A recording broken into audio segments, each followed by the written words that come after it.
یہاں پہ عبارت ہے کہ استثناء المعونت و ان تأخر ظہور الربح، معونہ کی پہلی جو قسم تھی معونہ تحصیل ربح، کاروباری جو اخراجات ہیں وہ مائنس ہو جاتے ہیں، اور اس کے علاوہ جو بچت رہتی ہے اس کا خمس ہوتا ہے۔ تو یہاں پہ یہ ہے کہ بعض کا جو کاروبار کا منافع ہے وہ 2 سالوں کے بعد آتا ہے، 3 سالوں کے بعد، خصوصاً یہ جو کھجور کے درخت وغیرہ لگاتے ہیں یا اس طرح کے، تو ہو سکتا ہے اس سال منافع نہ، تو خرچہ اس کا گزشتہ سالوں کا ہے، جبکہ منافع 2-3 سال بعد آ رہا ہے، تو 2-3 سال بعد جو وہ کما رہا ہے کیا اس کے اندر سے بھی اگر وہ مائنس کرنا چاہیے، یعنی اگر فرض کریں کہ گزشتہ اس نے مال محمد سے دیا ہے، پھر مائنس کا سوال ہوگا نا، وگرنہ تو خود ہی مائنس ہو جائے گا، لگ جائے گا، تو کیا یہاں پر بھی وہ مائنس کر سکے گا، جبکہ کیا آ گیا، سال کا فرق آ گیا۔ تو کاروباری اخراجات میں یہ آپشن رہتا ہے کہ وہاں پر بھی انسان مائنس کر سکتا ہے۔ آگے جو بحث آئے گی جو ذاتی شخصی اخراجات ہیں، اس میں بھی بعض صورتوں میں انسان مائنس کر سکتا ہے، لیکن قرض کی کچھ صورتیں ایسی ہوتی ہیں کہ جس میں اسی سال کا ہونا کیا ہے، شرط ہوتا ہے، وگرنہ وہ مائنس نہیں کر سکتا۔ تو یہاں پہ پھر کلی قانون ہمارے سامنے کیا آیا کہ کاروباری اخراجات میں چاہے منافع اسی سال ہو یا جو ہے وہ اگلے سالوں میں ہو، اس کے جو بھی اخراجات ہوتے ہیں وہ مائنس ہو جاتے ہیں، ان کے اوپر خمس واجب نہیں ہوتا۔ سوال یہی رکھا گیا کہ لو تأخر ظہور الربح الی سنۃ اخری، ربح کا ظاہر ہونا متاخر ہو گیا، آمدنی نہیں ہوئی، ٹھیک ہے، وہ کتنی تاخیر ہوئی، الی سنۃ اخری، فہل یستثنیٰ منہ، تو کیا اسی ربح سے جو دوسرے سال ہوا ہے استثناء ہو جائے گا، ما وہ اخراجات کے صرفہ فی السنۃ سابقہ، جو گزشتہ سال جو ہے وہ صرف کر دیے گئے، وہ اخراجات بھی کس میں سے تھے، من معونت تحصیل ربح، معونت تحصیل ربح میں سے تھے۔ تو الخوی اسیسانی سیدین کا یہاں پہ ایک ہی فتویٰ ہے کہ نعم المال المصروف فی سبیل تحصیل الربح یستثنی من الارباح حتی لو تأخر ظہور الربح لسنۃ اخری، یعنی حتیٰ اگر متاخر بھی ہو جاتا ہے تو پھر بھی استثناء ہو جائے گا۔ مثال وہی بنا رہے ہیں کہ لو صرف من مالہ المخمس، کہ اس نے مخمس مال سے جو ہے وہ اخراجات کیے، فی سبیل حرث الارض، زمین کی کیا ہے، کھیتی کرنے میں، وعداد للزراعت، اسے زراعت کے لیے تیار کرنے میں، ثم زرعہا، پھر اس نے زراعت بھی کر دی، لیکن محاصد الزرع، لیکن زراعت کا جو نتیجہ ہے، یعنی جو زراعت کاٹی ہے اس نے، وہ کیا ہے، فی عام آخر، وہ دوسرے سال میں ہوگی، تو فإنہ یستثنی منہ، تو یہ جو دوسرے سال اس کو زراعت حاصل ہو گئی ہے، اسی سے وہ استثناء کر لے گا، ما صرفہ، جو اس نے خرچہ کر دیا ہے، فی سبیل ہی، اس زراعت کو حاصل کرنے کے راستے میں، فی العام السابق، گزشتہ سال۔ ومن ذالک، اور اسی میں سے شمار ہوتا ہے، النقص الوارد علی المصانع والسیارات والآلات الصناعہ، کہ وہ جو نقص وارد ہو جاتا ہے علی المصانع، فیکٹری کے اوپر، گاڑی کے اوپر، اور جو کام کے آلات ہیں، اوزار ہیں، ان کی جو قیمت گر گئی ہے، ان کا جو نقص ہے وہ بھی اسی میں شمار ہوتا ہے، یعنی بشرط ہے کہ وہ آلات کیا مال محمد سے خریدے گئے ہوں، مال محمد سے خریدے گئے ہیں،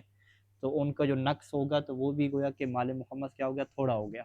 خرچہ ہو گیا، تو وہ بھی استثناء کر لے گا،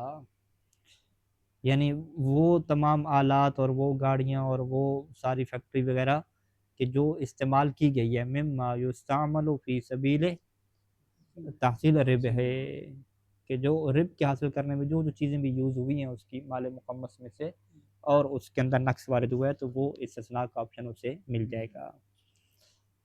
تطبیقی سوالات میں سے ایک سوال یہ ہے کہ اساس للبیت کیا کہتے ہیں، جو گھر کا جو ساز و سامان ہوتا ہے، فرنیچر وغیرہ اور ساری چیزیں، وہ ساز و سامان کے الذی یشتریہ المکلف للمحل التجاری، کہ جو مکلف نے اپنے دکان کے لیے خریدا ہے، گھر کے استعمال کے لیے نہیں، بلکہ جو تجارت کے لیے دکان ہے اس کے لیے خریدا ہے، من ابواب، اس نے جو ہے وہ دروازے لگوائے ہیں اچھے سے، شیشے والے فرض کریں، شبابی ونڈو وغیرہ بنوائی ہے، ڈیکوریشن کا سامان وہاں پہ تیار اس نے کیا ہے، لتزئین المحل، محل کو جو ہے وہ مزین کرنے کے لیے، تحسین ہی، اسے اچھا بنانے کے لیے، للترغیب فی شراء، تاکہ رغبت پیدا ہو، لوگوں کا شوق پیدا ہو کہ اس دکان کے اندر داخل ہوں، خریدیں۔ تو اب یہ جو اخراجات ہو گئے ہیں اس کے بہت زیادہ، فہل یعد من راس المال، تو کیا اسے آپ راس مال میں سے شمار کریں گے؟ راس مال یعنی جو دکان میں باقی چیزیں بیچنے کے لیے رکھی ہوئی ہیں، کیا جو اس کیٹیگری میں جاتا ہے تاکہ اس کے اندر خمس واجب ہو جائے؟ او یعد من مونت تحصیل رب، یا جو ابھی ہم بات کر رہے تھے بجلی کے بل اور کرائے وغیرہ، یہ مونت تحصیل رب میں چلا جاتا ہے تاکہ اس کے اندر کیا خمس واجب نہ ہو۔ تو یہاں پہ یہ سوال رکھنے کی وجہ یہی ہے کہ وہ جو ہم بات کرتے تھے نا کہ بجلی کے بل دے دیے اور کھانے پینے پہ لگا دیا یا ورکر کو پیسے دے دیے، تو اس کے بدلے میں اس کے پاس کوئی چیز پڑی ہوئی نہیں ہوتی، یعنی وہ چیز خرچ ہو گئی، ختم ہوگی، بدلے میں کوئی چیز نہیں ہے۔ یہاں پہ کیا ہے کہ دروازہ اس کے پاس دکان کے اندر لگا ہوا ہے، کھڑکی لگی ہوئی ہے، ڈیکوریشن کا سامان لگا ہوا ہے، جب وہ چیز لگی ہوئی ہے تو اس کی ویلیو بنتی ہے، اس کی قیمت بنتی ہے، تو اگر اس کی قیمت بنتی ہے تو اس قیمت کا تو خمس ہوگا، ٹھیک ہے۔ اگر اس نے کیا ہے کہاں سے وہ بنائی ہے، مال غیر محمد سے چیزیں وہ جوڑی ہیں، تو اس کا خمس ہونا چاہیے۔ تو یہ پھر کس کی طرح ہو جائے گا؟ راس مال کی طرح ہو جائے گا، جو سرمایہ اس نے دکان میں جمع کیا ہوا ہے، جیسے اس کا خمس دے گا، ایسی وہ جو دکان اس نے پوری کی دکان اگر اس نے خود بنائی ہے، وہ ایسا پیسہ لگایا جس کا خمس نہیں دیا گیا تھا، تو اس کا بھی کیا خمس بنے گا؟ وہ بھی خمس کی تاریخ کے اوپر جو اس کی ویلیو بنے گی، جو کرنٹ ویلیو جو بنتی ہے، ہاں گر گئی تو تھوڑا خمس ہوگا، زیادہ ہوگی تو زیادہ ہوگا، ٹھیک ہے۔ کمرہ ہے، یہ کمرہ بنایا گیا تھا 10 ملین کا، صحیح ہے، اور اب جو ہے اس کمرے کی جو کرنٹ ویلیو ہے وہ 8 ملین ہوگی، تو 8 ملین کے اعتبار سے 8 ملین کا خمس دینا پڑے گا، ٹھیک ہے۔ پہلے جو اس نے دروازے لیے تھے اس ٹائم پہ دروازے وغیرہ ڈیکوریشن سامان پہ اس کا 5 ملین خرچہ ہوا، اب اگر خمس کی تاریخ آ گئی اور وہ یوں کہتا ہے کہ اگر میں یہ دروازے وغیرہ بیچوں، یعنی اکھاڑ کے بیچوں اور باقی چیزیں، تو کتنے میں پڑیں گی؟ وہ کہتا ہے کہ 2 ملین کی پڑیں گی، تو اس کا مطلب ہے کہ 3 ملین کا نقص ہو گیا، تو اس کا تو خمس نہیں ہوگا، لیکن 2 ملین تو ویلیو ہے، بالآخر اس کے پاس اتنا سامان موجود ہے، اگرچہ وہ بیچنے کی خاطر نہیں ہے، لیکن پھر بھی کیا ہے اس کا حکم راس المال والا ہوگا، یعنی اس کا بھی خمس دینا کیا ہو جائے گا؟ واجب ہو جائے گا۔ باقی اگر وہ کہتا ہے کہ میں نے کلر کے اندر اور جو شیٹس وغیرہ لگائی ہیں اس کے اوپر بھی میرے ملین خرچہ ہوا ہے، تو اب چونکہ جو کلر کا بدل اگرچہ ہمیں نظر تو آ رہا ہے کہ دیوار کے اوپر کلر ہوا ہوا ہے، لیکن اس کی ویلیو ختم ہو گئی ہے، یعنی اگر وہ چاہے کہ میں دیوار کا کلر بیچنا چاہوں تو وہ کوئی بھی نہیں خریدے گا، اس کی ویلیو نہیں ہے، تو یہ پھر کس میں جائے گا؟ یہ راس المال میں نہیں جائے گا، یہ اسی طرح ہو جائے گا بجلی کے بل اور جو ورکر وغیرہ جو نکل چکے ہیں، تو یہ والا کیا ہو جائے گا؟ اخراجات استثناء ہو جائیں گے، یعنی ان کا جو ہے وہ خمس نہیں ہوگا، ٹھیک ہے جی۔ ما سیدین کا کیا ہوگا کہ ما یصرف ہو، کہ جو خرچ کر دیا گیا، ولیس لہ بدل، اس کا کوئی بدل ہوتے ہی نہیں ہے، ٹھیک ہے، وہی جو بجلی کے بل وغیرہ تھے ساری چیزیں، اصلا اس کا تو بدل ہوتی نہیں ہے نا، بالکل کلر وغیرہ کا تو بدل ہے، اسے نظر آ رہا ہے، لیکن یہ دوسرے آپشن میں آئے گا۔ او یعد تالفا عرفا، یا بدل اگر آ بھی رہا ہے تو وہ عرف کے اندر وہ بدل کیا تلف ہو گیا، ختم ہو گیا، اس بدل کی کوئی حیثیت اور ویلیو نہیں ہے۔ تالف کیا مطلب؟ یعنی بحیث لیس للبدل قیمت معتد بہا، کہ اس بدل کی کوئی قیمت لگ ہی نہیں رہی، ایسی قیمت کہ جو معتد بہ قابل شمار ہو، قابل شمار اس کی کوئی قیمت لگ ہی نہیں رہی، تو عرفاً کیا کہا جائے گا کہ یہ جی تلف ہو گیا، ختم ہو گیا، اس کا کوئی بدل اس کا ہے ہی نہیں۔ فیعد من مونۃ تحصیل الرب، تو اس صورت میں یہ جو اخراجات ہیں یہ کس کیٹیگری میں چلے جائیں گے؟ مونۃ تحصیل الرب میں چلے جائیں گے، راس المال میں نہیں ہوں گے، یعنی خمس واجب نہیں ہوگا۔ واما مالہ بدل، لیکن جس کا بدل آپ کے پاس آ گیا ہے، پیسہ لگایا، کوئی چیز آپ کے پاس پڑی ہوئی ہے، وہ تحفظ و مالیت، اور اس کی مالیت بھی کیا ہے؟ محفوظ ہے، کلذی یصرفہ فی اساس المحل، جیسا کہ وہ پیسہ کہ جو اس نے دکان کے ساز و سامان میں لگائے، اذا کان لہ بدل لہو قیمت، کہ جب اس کا جو بدل ہے، جو پیسہ اس نے لگایا دکان سامان میں، اس کا جو بدل اس کے پاس ابھی پڑا ہوا ہے، اس کی کیا ہو؟ لہو قیمت، اس کی قیمت بھی ہو معاشرے میں، ولا یعتبر تالفا، اور اسے یہ بھی نہ کہا جاتا ہو کہ تلف ہو گیا، ختم ہو گیا، ختم ہونا بھی کیا ہے؟ نہ کہا جاتا ہو، اس کی کوئی نہ کوئی قیمت ہو، تو فہو بحکم راس مال تجارت، تو یہ پھر کس کے حکم میں چلا جائے گا؟ مال تجارت کا جو سرمایہ اکٹھا کیا ہوتا ہے بیچنے کی خاطر، یہ اسی کی طرح کیا ہو جائے گا، اگر یہ بیچنے کے لیے نہیں ہے لیکن حکم کیا ہے؟ وہی والا لاگو ہو جائے گا۔ فَإِنِ اشْتَرَاهُ مِنْ أَرْبَاحِ سَنَتِهِ، تو اب اگر اس نے یہ ساری چیزیں تیار کی تھیں سال کی آمدن سے، یعنی مال مخمس سے نہیں، سال کے دوران اسے پیسے آتے گئے تو وہ لگاتا گیا، چیزیں بناتا گیا جیسے عام طور پہ ہوتا ہے، تو پھر تو کیا ہو جائے گا واجب علی اخراج خمسی، تو پھر اس کے اوپر کیا ہے خمس نکالنا واجب ہو جائے گا۔ اور کون سی قیمت لگے گی؟ بقیمت ہی الفعلیہ، جو اس کی کرنٹ قیمت ہے، کرنٹ ویلیو ہے، فعلی جو قیمت ہے وہ والی کیا ہے لگے گی، ٹھیک ہے۔ اب وہ تھوڑی بھی ہو سکتی ہے اور زیادہ بھی ہو سکتی ہے۔ عام طور پہ یہ جو دکان کے ساز و سامان ہیں ان کی قیمت تھوڑی ہو جاتی ہے، دکان کی قیمت کیا زیادہ ہو جاتی ہے خود۔ وَنِشْتَرَاهُ بِمَالٍ مُخَمَّسٍ، اور اگر اس نے جو ہے وہ مال مخمس سے یہ ساری چیزیں خریدی تھیں تو پھر تو مال مخمس کا نقص تو کیا ہوتا ہے، استثناء ہوتا رہتا ہے نا، پھر تو استثناء کا آپشن مل جائے گا۔ وَنَقَصَتْ، اور ان کے اندر نقص پیدا ہو گیا، وَنَقَصَتْ قیمت، اور ان کی قیمت کیا تھوڑی ہو گئی، تو استثناء هذا النقص من الارباح، تو یہ والا جو نقص ہے یہ پھر وہ استثناء کرے گا ارباح میں سے قبل اخراج الخمس سے، خمس نکالنے سے پہلے، کیونکہ اذ یعتبر النقص من مؤونۃ تحصیل الربح، کیونکہ پیچھے بیان کیا ہے وہ جو ساز و سامان ہے ان اگر مال مخمس سے ہے تو اس کے اندر بھی جو کمی ہوتی ہے وہ بھی کس میں چلی جاتی ہے، مونع تحصیل الربح میں چلی جاتی ہے، اس کو بھی انسان کیا کرتا ہے استثناء کر لیتا ہے۔ اچھا، اس کے بعد ایک اور سوال پوچھا گیا، حال یجب الخمس فی السرقفلیہ التی یدفع المکلف فی سبیل الوصول الی الدکان، کیا سرقفلیہ کا جو فارم ہوتا ہے اس کے اندر خمس واجب ہوتا ہے کہ جو مکلف دیتا ہے دکان کو حاصل کرنے کی خاطر؟ تو سرقفلیہ کا جو فارم وغیرہ چلتا ہے اس کی تفصیلات نیچے موجود ہیں کہ ایک بندہ اگر مکان لیتا ہے یا دکان لیتا ہے تو ایک تو اس کا کرایہ ہے، کرائے کے علاوہ وہ کچھ پیسہ دے کے ایک فارم بنواتا ہے اس سے، اس کے اندر یہ ایگریمنٹ ہوتا ہے کہ سال کے بعد آپ کرایہ نہیں بڑھائیں گے، مجھے ہی دیں گے، یا یہ ایگریمنٹ ہوتا ہے، یا یہ ہوتا ہے کہ اگر سال کے بعد میں چھوڑوں تو میں جس کو پریفر کروں گا وہی بندہ آئے گا، کوئی اور نہیں آئے گا، یا اس طرح کے کیا بہت سارے وہ حقوق لے لیتا ہے، ٹھیک ہے۔ جب وہ حقوق لے لیتا ہے تو اس کے بدلے میں وہ کیا دیتا ہے، پیسہ دیتا ہے۔ اب یہ بات تو واضح ہو گئی کہ دکان کا جو کرایہ اس نے دیا ہے اس کے اوپر تو خمس نہیں ہے، کیونکہ وہ کس میں چلا گیا، مونع تحصیل الربح میں چلا گیا، ٹھیک ہے، وہ تو اس کا لگ گیا۔ لیکن جو اس نے سرقفلیہ کا پیپر لے لیا ہے، ٹھیک ہے، اس کے اوپر بھی اس نے تو 1-2 لاکھ لگایا ہے،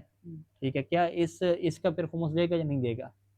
تو یہاں پہ پھر سید یہی آپشن اپنائیں گے کہ کیا سرقفلیہ کے جو پیپر ہے یہ آگے وہ مزید بیچ سکتا ہے، اس کی کوئی قیمت ہے، ویلیو ہے، یا اس کی ویلیو نہیں ہے۔ اگر کوئی اس کی قیمت اور ویلیو نہ ہو، بس اس کے پاس ایک حق موجود ہے کہ یہ وہ اس کے اوپر یہ حق رکھتا ہے قانونی طور پہ کہ وہ اسی کو ایجار پہ دے اور کرایہ بھی نہ بڑھائے، تو اس کی کوئی قیمت نہیں ہے الگ سے، تو پھر تو یہ کس کی طرح ہو جائے گا، وہی دکان کے کرائے کی طرح ہی ہو جائے گا کہ جو ہو گیا لگ گیا ختم ہو گیا، یعنی مونع تحصیل الربح کی کیٹیگری میں آ جائے گا، خمس واجب نہیں ہوگا۔ اور اگر اس کی کوئی قیمت ہے باقاعدہ کہ اگر یہ اگلے بندے کو دکان کرائے پہ دے تو ساتھ کیا ہے یہ والا پیپر بھی بکے گا اور اس کی بھی کیا باقاعدہ قیمت ہوگی، تو پھر تو یہ کس کی طرح ہو جائے گا، دکان کے اے سی کی طرح ہو جائے گا، دیگر ساز و سامان کی طرح ہو جائے گا کہ ایک ایسی چیز موجود ہے جو بک سکتی ہے اور اس کی باقاعدہ کیا ہے قیمت اور ویلیو موجود ہے، تو پھر یہ کس میں چلا جائے گا، راس المال کے حکم میں چلا جائے گا، یعنی اس کا خمس دینا ضروری ہو جائے گا۔ تو سیدین یہی جواب دیتے ہیں کہ السرقفلیہ التی یدفع المشتری للمالک او غیرہ، کہ سرقفلیہ کہ جو مشتری نے جو ہے وہ مالک کو دیا ہے یا غیر مالک کو دیا ہے، ان اوجبت حقا للمشتری، اگر یہ حق کا سبب بنے کس کے لیے، مشتری کے لیے، کہ فی اخذ من غیرہ، کہ یہ ایک ایسا حق ہے کہ جس میں جو ہے وہ اس کو وہ لے سکتا ہے اپنے غیر سے، تو واجب علیہ تقویم ذالک الحق، تو واجب ہے کہ اس حق کی کیا لگائی جائے، قیمت لگوائی جائے، فی آخر سنہ کے آخر میں قیمت اس کی لگ رہی ہے، ایک حق ہے اس کی قیمت لگ رہی ہے اس پیپر کی، تو اس کی قیمت لگوائی جائے، وہ اخراج خمسی، اور اس کا خمس کیا نکالا جائے، پھر تو یہ کیا ہو جائے گا، ایک اس کو حق حاصل ہو گیا اور یہ دوسرے سے لے سکتا ہے، دوسرے کو دے سکتا ہے، اس طرح کی چیز بنے گی۔ وہ اما علم توجب لہ سرقفلیہ حق، لیکن اگر سرقفلیہ کے پیپر جو ہے وہ اس کے لیے کوئی حق کو ایجاد نہیں کرتے کہ فی اخذ من غیرہ، کہ یہ سرقفلیہ کیا دوسرے سے بھی لے سکتا ہے، ٹھیک ہے، دوسرے کو دے سکتا ہے، بیچ سکتا ہے، اس طرح کا کوئی چیز اس سے نہیں پیدا ہوتی، تو پھر یہ کس میں چلا جائے گا، تحصیل الربح کے مونع میں سے چلا جائے گا، یعنی یہ ختم ہو گیا بجلی کے بل کی طرح۔ تو فتستثنی من الارباح، تو یہ اس صورت میں کیا ہو جائے گا، ارباح سے مستثنیٰ ہو جائے گا، قبل اخراج الخمس سے، خمس نکالنے سے پہلے۔ استثناء دوبارہ سے کب کرے گا، ان دفع من مال مخمس او لا خمس فیہ، کہ اگر اس نے مال مخمس سے دے دیا ہے یا اس مال سے کہ جس کے اندر خمس نہیں ہوتا تو پھر دوبارہ استثناء کرے گا، وہ کرنا تو پہلے سے استثناء ہو جائے گا نا آٹومیٹک طور پہ۔ اچھا اسی طریقے سے اگلا سوال ہے کہ المبانی المعدہ، مبانی مبنا یعنی وہ جو بلڈنگ اور جو کیا کہتے ہیں بنا عمارت، کہ وہ عمارتیں جو تیار کی جاتی ہیں استثمار کے لیے، ٹھیک ہے، کہ آپ عمارت کو تیار کر کے رکھا، پھر اس کے ذریعے سے کیا ہے آپ پیسہ کمائیں گے، اس کو ایجار پہ دیں گے، ٹھیک ہے، بلڈنگ کو ایجار پہ دیں گے۔ للاستثمار آگے بہت تفصیلی ہے، یعنی والاستفادۃ من ایجارات، یا استثمار کا کیا مطلب ہے کہ ایک دفعہ بلڈنگ آپ تیار کرتے ہیں بیچنے کی خاطر، اسے آپ کیا کہتے ہیں تجارت کی خاطر، بیچنے میں نے ایک دفعہ آپ بلڈنگ تیار کرتے ہیں پورے فلیٹ وغیرہ بناتے ہیں استثمار کی خاطر، یعنی اس کو آگے کرائے پہ دینا ہے، تو وہ بلڈنگ کے جسے تیار کیا گیا استثمار یعنی والاستفادۃ من ایجاراتها، کہ اس کے ایجار سے استفادہ کرنا ہے۔ اچھا اب کیا ہوگی کہ اس نے بلڈنگ کو کرائے پہ دیا ہوا ہے، کرائے سے وہ اپنا نظام سارا چلا رہا ہے، اب اس بلڈنگ کے اندر کچھ کام نکل آتے ہیں، ٹھیک ہے،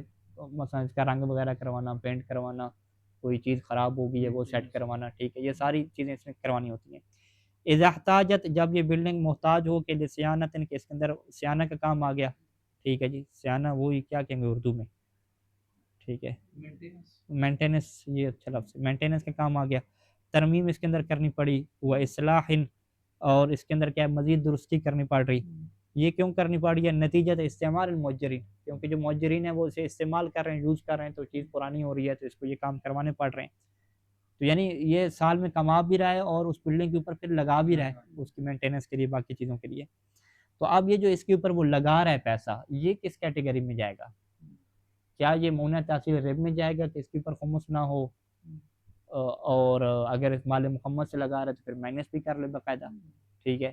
یا جو ہے یہ اس میں نہیں جائے گا، ٹھیک ہے، تو یہاں پر بھی سیدین یہی قانون دیں گے کہ اگر وہ لگا رہا ہے تو کیا کر رہے ہیں، فرض کریں اگر اس نے اے سی لگوایا ہے اس کے اندر، ٹھیک ہے، بلب وغیرہ لگوائے ہیں، تو پھر تو ان کی قیمت ہے نا، تو کہتے ہیں کہ سامان ہے اس کا، تو پھر کیا اسے خمس دینا پڑے گا اگر وہ اس نے مال محمد سے نہیں بنوائے، اور اگر کیا ہے اس نے رنگ روغن وغیرہ کروایا کہ جس کی کوئی قیمت نہیں ہوتی، جو تلف ہو گیا، یا اس نے مزدوروں کو جو وہاں پہ کام کروانے کے لیے مستری کو جو پیسے دیے، کاریگر کو پیسے دیے، جس کا کوئی بدل اس کے پاس موجود نہیں ہوتا کہ جس کو یہ مزید آگے بیچ سکے، تو اس صورت میں تو یہ پھر کس میں چلا جائے گا؟ استثناء کے کیا قانون میں چلا جائے گا، اسے ہم کیا کہتے ہیں مونع تحصیل رب میں، یعنی وہ چلا جائے گا۔ لہٰذا یہ کام کی نوعیت پہ ہے کہ وہ کس طرح کے کام کرواتا ہے، آیا ان کاموں میں کوئی مال یہ خریدتا ہے اپنا وہاں پہ رکھتا ہے، یا مال نہیں خریدتا بلکہ پیسہ لگا دیتا ہے، اور اس کے بدلے میں کوئی مال اگر آتا بھی ہے تو اس کی کوئی ویلیو نہیں ہوتی۔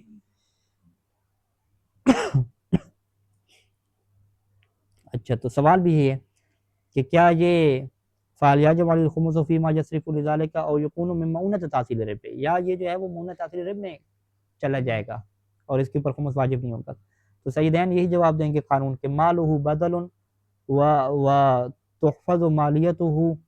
کہ وہ اخراجات کے جس کا بدل اسے مل جاتا ہے، وہ تحفظ مالیتہ، اور اس کی مالیت بھی محفوظ ہوتی ہے، وَلَهُ قیمت، اور اس کی باقاعدہ قیمت بھی ہوتی ہے کہ اگر یہ اسے بیچنا چاہے ان چیزوں کو تو بیچ بھی سکتا ہے، قیمت معتد بہا، اس کی جو ہے وہ ایک قابل شمار قیمت بھی لے سکتا ہے، تو پھر تو یہ کس میں چلا جائے گا؟ فَهُوَ مِن رَأْسِ الْمَالِ، تو یہ پھر رأس مال کے کیا حکم میں چلا جائے گا، یعنی فیاجب اخراج خمس ہی، تو اس کے اوپر اس کا خمس نکالنا واجب ہو جائے گا۔ وَأَمَّا مَا لَيْسَ لَهُ بَدْلٌ، لیکن اگر وہ ایسے اخراجات ہیں جس کا کوئی بدل نہیں ہوا، ورکر کو پیسے دیے کام کروانے کی خاطر، او یعد، یا اس کا بدل ہے لیکن یعد مصروفاً عرفاً، عرفاً وہ کیا شمار ہوتا ہے کہ صرف ہو گیا، استعمال ہو گیا، ختم ہو گیا، اب اس کی کوئی اپنی مالیت نہیں رہی، یعنی بحیث لیس له قیمت المعتد بہا، وہ جو بدل اس کے پاس پڑا بھی ہوا ہے اس کی کوئی قیمت وغیرہ نہیں ہے، فرض کریں وہ تاریں وغیرہ بھی اس میں ہو سکتی ہیں، پینٹ وغیرہ ہو سکتے ہیں، اس طرح کی چیزیں ہو سکتی ہیں، تو یہ پھر کس میں چلا جائے گا؟ فیعد من مؤونۃ تحصیل رب، تو یہ مؤونۃ تحصیل رب میں ہو جائے گا، یعنی یہ استثناء اسے کر سکتا ہے یا آٹومیٹک یہ استثناء ہو جائے گا۔ اچھا اگلا سوال یہ ہے کہ وہ کہتا ہے کہ اشتریت قطعۃ ارض قبل 25 سنہ، کہ میں نے 25 سال پہلے ایک پلاٹ خریدا تھا، زمین کا ٹکڑا، ولا اعلم هل كان لاجل سکن او لاجل ان ابيع، کیا یہ جو پلاٹ کا ٹکڑا میں نے خریدا تھا اپنی رہائش کی خاطر خریدا تھا یا اس خاطر خریدا تھا کہ میں اسے بیچوں گا؟ اگر رہائش کی خاطر خریدا تھا تو پھر تو خمس نہیں ہے، اگر بیچنے کی خاطر خریدا پھر تو خمس بنتا ہے۔ وقد صرفت علیہ الان مبالغا کثیرہ، اور اس زمین کے ٹکڑے کے اوپر میں نے بہت زیادہ خرچہ کیا اب تک، حتی صارت جاہزۃ للبیع، یہاں تک کہ اب وہ کیا ہے بیچنے کے لیے تیار ہو گیا ہے، ویسے تو قانون کیا ہے کہ انسان اگر اپنی رہائش کے لیے پلاٹ خریدتا ہے، پھر اس کے اوپر ایسا ایسا بناتا رہتا ہے، 3-4 سال لگ جاتے ہیں، تو اس کے اوپر خمس واجب نہیں ہوتا. 4 سال بعد مکمل تیار ہو گیا، شفٹ ہو رہے ہیں، تو خمس واجب نہیں ہے. لیکن ابھی یہ کیا کہتا ہے کہ میں جو ہے وہ اس کے اوپر پیسہ خرچہ کرتا آیا، اور ابھی جب یہ تیار ہو گیا بیچنے کی خاطر، تو اب پیچھے والی چیز کہانی طے نہیں ہے، پتہ نہیں ہے کہ کیا بیچنا مقصد تھا یا رہنا مقصد تھا. اچھا، وہ اخراجات میں نے کیا کیے، من مصارف تسجیل العقار. تسجیل العقار کیسے کہتے ہیں؟ یعنی زمین کو رجسٹر کروانا، رجسٹری کے جو ہے وہ خرچے ہو گئے، تقسیم کے جو ہے وہ خرچے ہو گئے، اجرت دلال ہوگی جو درمیان میں نمائندہ تھا اس کو پیسے دینے ہو گئے، مصارف البلدیہ وزراء وغیرہ، بلدیہ کے جو ہے وہ خرچے ہو گئے، ٹیکس وغیرہ ہو گئے، یہ ساری جو کاغذی کارروائی پہ پیسے لگے. علما بان بعض هذه المصاريف تؤثر في ارتفاع قیمت الارض. یعنی یہ بات معلوم ہونی چاہیے کہ بعض خرچے ایسے ہیں کہ جو سبب بنتے ہیں کہ زمین کی جو قیمت ہے وہ بڑھ جاتی ہے. یعنی بلدیہ کے کاغذ وغیرہ، ٹیکس کی پیمنٹ وغیرہ اوکے ہو تو اس کی ویلیو اور بڑھ جاتی ہے. فہل تستثنى هذه المصاريف من الثمن قبل اخراج الخمس سے، تو کیا اب یہ جو سارے کے سارے اخراجات ہیں یہ جو ہے وہ اس زمین کے جو پیسے مجھے ملیں گے بیچوں گا میں، تو اس سے یہ میں مائنس کر لوں اور پھر باقی جو ہوگا اس کا میں خمس نکالوں، یا سارے کے سارے کا کیا ہے خمس نکالنا ہے؟ ٹھیک ہے جی. تو قانون کیا ہے کہ اگر آپ زمین بیچ رہے ہیں پھر تو بھئی جو کچھ بھی آپ کو حاصل ہوگا سب کا کیا خمس نکالنا پڑے گا. المصارف المذکورہ، یہ جو گزشتہ خرچے ہوئے ہیں، سواء ما کان منها مؤثرا فی ارتفاع قیمت الارض، چاہے وہ اخراجات ایسے ہوں کہ جو اس بات کے اندر مؤثر ہوئے ہیں کہ زمین کی قیمت کیا بڑھ گئی ہے، وما کان من معونۃ البیع، اور اسی طریقے سے وہ اخراجات کے جو اس کو بیچنے کے اخراجات میں سے ہیں، جیسے کہ کیا وہ دلال کو پیسہ دینا ہے، لا يمکن خصمها من الثمن قبل اخراج الخمس، ان سارے خرچوں کو جو ہے وہ الگ نہیں کر سکتا، کس سے جی؟ پیسوں سے، خمس کیا نکالنے سے پہلے. کیوں؟ لفرض تعلق الخمس واستقرار الی الارض قبل البیع، کیونکہ فرض یہ ہے کہ خمس متعلق ہو چکا ہے اور مستقر ہو چکا ہے، ثابت ہو چکا ہے اس زمین کے اوپر بیچنے سے پہلے. یہ جملہ کیوں کہہ رہے ہیں؟ یہ اس لیے کہہ رہے ہیں کیونکہ زمین اس کی سکن کے لیے ہے، یہ طے نہیں تھا. جب یہ طے نہیں تھا تو جیسے ہی زمین کے اوپر پہلا سال گزرا تھا خمس اس کے اندر آ گیا تھا، اب دوسرے سال جو گزرا آ گیا تھا، اب وہ جو اب بھی خمس دے رہا ہے وہ زمین کا جو خمس آیا ہوا ہے وہی اس نے کیا دینا ہے. ٹھیک ہے، یعنی پرانا خمس اس کے زمین پہ رہتا ہے وہی وہ ادا کر رہے ہیں. تو اس طرح تو نہیں ہے کہ اس نے جو ہے وہ رہائش والا جو گھر ہے وہ بیچا ہے تو اس سے اندر سے مائنس کرے. کیسے دیکھا جائے گا؟ ابھی اس نے 25 سال پہلے لیا تھا، صحیح ہے، اور خرچے سب کچھ پہلے کیے تھے، تو پہلے سال والا خمس دیکھا جائے گا؟ نہیں، یہ بھی کرنٹ ویلیو ہوگی، کرنٹ ویلیو دیکھی جائے گی، یا خمس تو پہلے سال میں آ گیا دیا نہیں تھا نا. اگر وہ دے دیتا تو پھر تو مشکل نہیں تھی، وہ مائنس کر لے گا، لیکن اس نے خمس یہ نہیں ہے. اب اس زمین کے اندر خمس ہے، زمین کے اندر خمس کا مطلب یہ ہے کہ اس زمین کی ویلیو جتنی بڑھتی جائے گی خمس بھی کیا بڑھتا جائے گا. اگر زمین کے اندر خمس نہ ہوتا، اس پیسے کے اوپر ہوتا جو پہلے مثلا 25 ملین لگایا تھا، وہ ایسا پیسہ تھا کہ جس کے اوپر خمس واجب ہو چکا تھا، پھر وہ اسی پیسے کے اوپر ہی خمس رہتا. ٹھیک ہے، زمین کے اندر کیا ہے شفٹ نہ ہوتا. لیکن اب بھی فرض مسئلہ کیا ہے کہ خود خمس کیا ہے اس زمین کے اندر آ چکا ہے. جب بھی خمس چیز کے اندر آتا ہے تو پھر اس چیز کی کرنٹ ویلیو کیا دیکھی جاتی ہے، وہ تھوڑی اور زیادہ جو بھی ہو اسی کا کیا ہوتا ہے. نام لو کان قد استاذن من الحاکم شرعی مسبقا فی تحمل حصۃ اصحاب الخمس من المصارف المذکورہ بالنسبہ لکان له ان یفعل ذلک ولکن خارج عن مفروض المسئلہ. اب صورتحال کیا ہے کہ جب خمس کی تاریخ آئی تھی پہلے سال، تو اب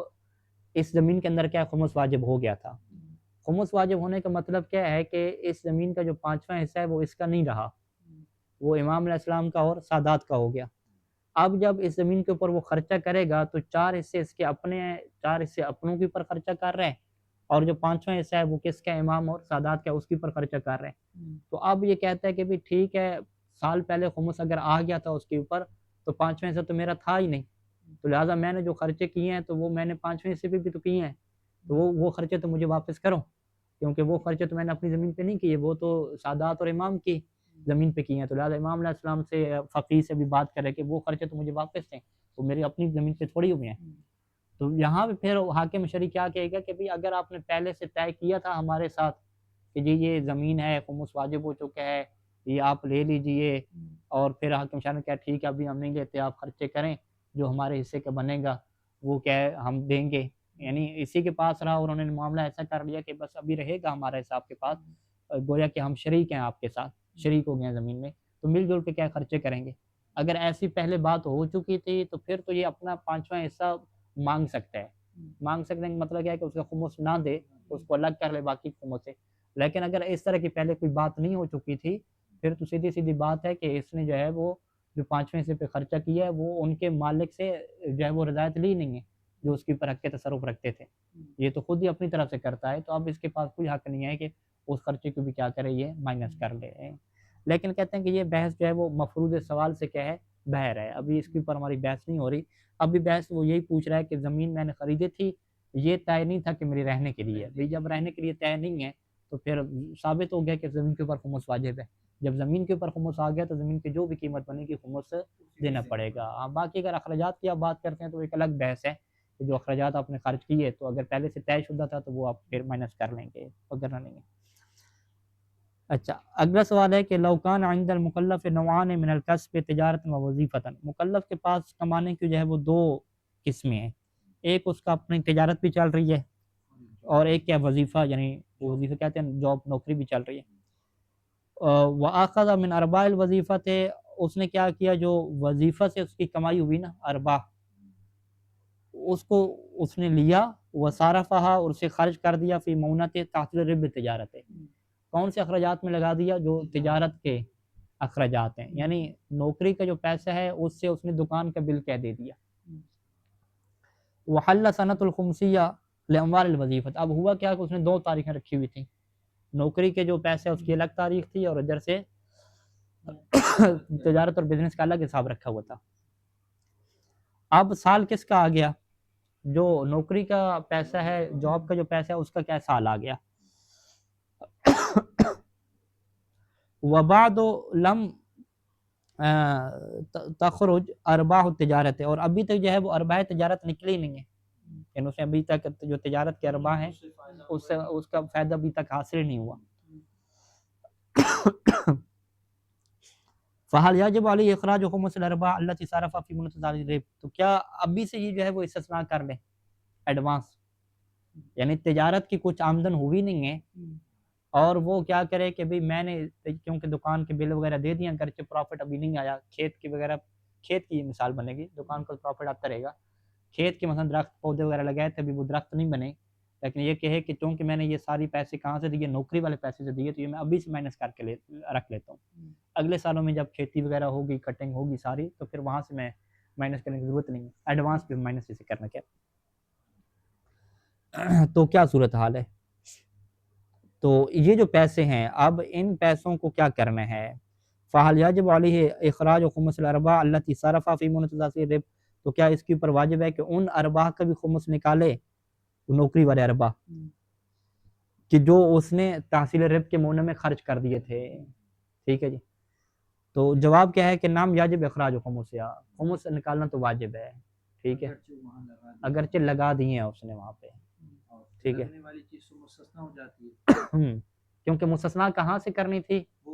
تجارت کے ارباح میں سے، تو اب آپ کیا کہیں گے کہ نوکری کا ارباح ہے نا، تو نوکری کا ارباح میں سے آپ مائنس نہیں کر سکتے، آپ انتظار کریں جب ہاں مال ایک ہی بندے کے، تو وہ کیا کہیں گے کہ آپ انتظار کریں جب آپ کے ارباح کون سے والے حاصل ہوں گے، تجارت والے، تو پھر آپ مائنس کر لیجیے گا، فی الحال تو کیا خمس دے دیں، ابھی جب خمس دے دیں گے تو کیا ثابت ہو جائے گا، مال مخمس ہو جائے گا، تو گویا کہ آپ نے مال مخمس کیا ہے تجارت میں لگا دیا، تو اس صورت میں آپ وہاں پہ جا کے کیا کر لیں گے، مائنس کر لیں گے، یعنی مائنس کر رہا ہے ایک طرح سے لیکن ابھی نہیں کر رہا، بعد میں کیا کرے گا، یعنی نام یاجب اخراج خمسها واذا ظهرت الارباح بعد ذلك، اور اگر اس کے بعد ارباح ظاہر ہوتے ہیں تو استثناء مقدار من الارباح، تو پھر اس کی جو مقدار ہے وہ ارباح میں سے نکال لے گا، کون سے ارباح، ان تجارت والے ارباح، بعد میں نکلتے ہیں تو پھر کیا ہے اس کو استثناء کر لے گا۔